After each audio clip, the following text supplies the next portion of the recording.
So I took three implicit bias tests. One gave me the result that I had a strong automatic preference for Arab Muslims over other people. I had another one that said I had a moderate automatic preference for gay people over straight people. And the third was that I had a slight automatic preference for people without a disability over people with a disability. And in regard to the assessments themselves, they made me feel a little uncomfortable, even though I knew that deep down I had these particular biases. It is much different to view them on your computer screen and have like an assessment reveal the results to you.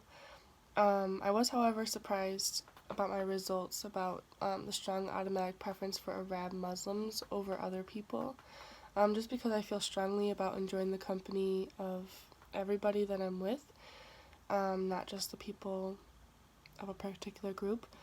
So I kind of want to explore that more deeply because I don't want to have an overall preference for anybody. And I know that my bias will definitely impact my future relationships inside and outside of the classroom. Culturally responsive pedagogy starts with the premise that race and class matter, and that some schools fail to send diverse students signals that they belong in that school. So to make sure that all students feel valued, I need to be aware of my own biases, work deeply to understand my individual students, find ways to bring students' heritage and community back into the classroom, and to hold all students to a high academic standard. Based on the results from the three assessments I took, I need to improve on being slightly less biased. I don't think I'm like too terribly in like danger here with like being super biased, but I'm still biased to say the least. So, learning about students' cultural backgrounds is an ongoing process, and honestly, like it lasts the teacher's entire career, beginning all over again each year with a new set of students. There's always room to learn about new students because you're never going to have the same one again. In terms of like the societal implications, it's important to have a realistic view of our own bias because it makes you a better individual. Especially as a teacher, understanding our own biases helps us work towards moving past them. I think it's pretty straightforward. Having a deeper understanding would hopefully lead us to the source of the bias, like what's causing the bias, because it's not all just stereotypes. And kind of just work towards understanding why we abide by it and why we follow it so heavily. And then eventually, hopefully, you can expose yourself to people of different backgrounds and engage in their presence without that underlying bias. I think that's a big part of it, is just kind of engaging with people who aren't like you to learn more about them, and then you kind of just like break those like things you thought you knew or whatever.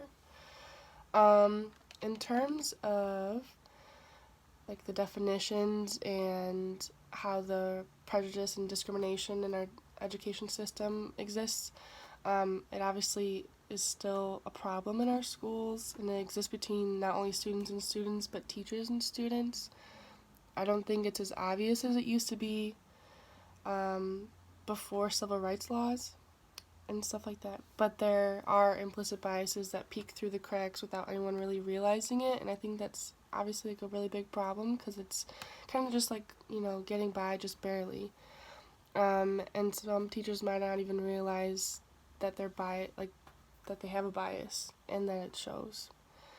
So moving forward, I think that learning about particular like characteristics of a person, like their interests, their skills, their family, whatever, can be a very effective like de-biasing tool. I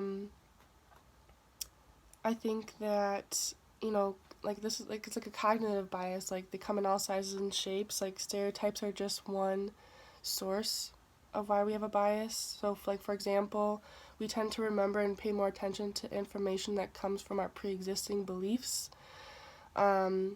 Tools and strategies that can guide and scaffold the way we gather and weigh information are essential if we hope to arrive at decisions that are more objective and less biased.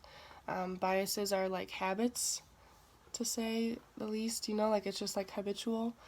And I think with effort and practice, they can be broken, but it takes a lot of work, and a lot of people aren't like dedicated to putting that work in. But this includes like acknowledgement that we all harbor unconscious biases and motivation to change. Giving attention to when stereotypical responses or assumptions are activated, and allow time to practice strategies designed to break automatic associations.